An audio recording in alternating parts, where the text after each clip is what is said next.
Développer ses capacités extrasensorielles est une aventure fascinante. Mais saviez-vous que sans cadre ni accompagnement, cela peut aussi être risqué? Que vous soyez professionnel du bien-être ou en cheminement spirituel, vous avez peut-être déjà ressenti cet appel à affiner votre intuition, à capter les messages, à percevoir l'invisible. Mais attention, une ouverture non maîtrisée peut entraîner des déséquilibres énergétiques, émotionnels et psychiques. Aujourd'hui, je vais vous expliquer les dangers d'un développement non accompagné et comment les éviter. Les risques qui sont justement concernés, c'est une ouverture incontrôlée aux énergies. Quand on s'ouvre à l'invisible, sans méthode, on capte tout, le bon comme le mauvais. Vous pourriez ressentir des présences, des émotions qui ne vous appartiennent pas, voire absorber des énergies négatives sans savoir comment vous en protéger. Le mental qui prend le dessus et fausse les perceptions. Vous doutez, est-ce que c'est mon intuition ou mon imagination ou mon mental? Sans discernement, il est facile de se tromper, de créer des illusions ou pire, de croire à des messages qui ne sont que des projections mentales. Vous pouvez ressentir un mal-être profond, avoir du mal à couper avec les émotions des autres, voire ressentir des sensations désagréables, inexplicables.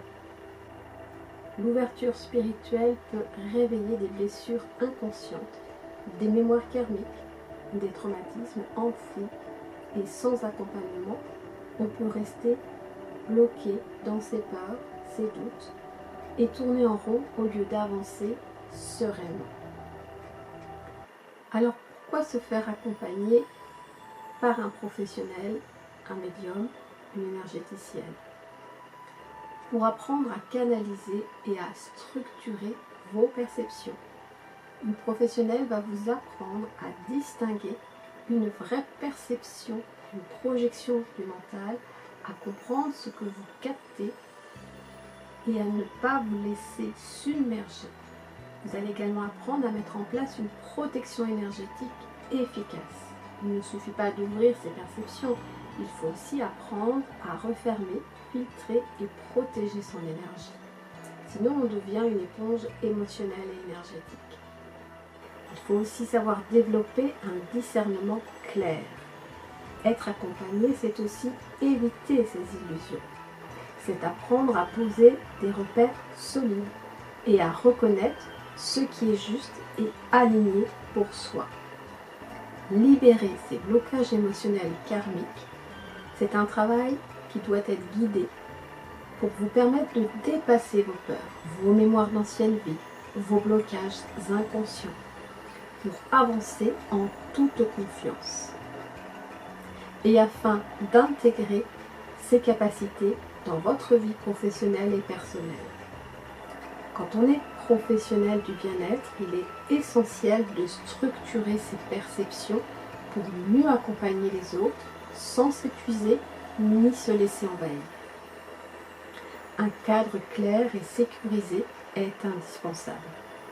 Développer ses perceptions, c'est magnifique. Mais cela doit être fait avec conscience, discernement et sécurité. Et vous, avez-vous déjà ressenti des difficultés ou des blocages en explorant vos capacités extrasensorielles? Partagez vos expériences en commentaire et si vous souhaitez un accompagnement personnalisé pour développer vos perceptions en toute sécurité, contactez-moi en message privé et je vais vous aider à structurer, à vous protéger et à affiner votre connexion au subtil. Je prépare un nouveau stage pour permettre aux personnes justement de développer et d'activer leur potentiel extrasensoriel. Alors, à très vite pour de nouveaux partages.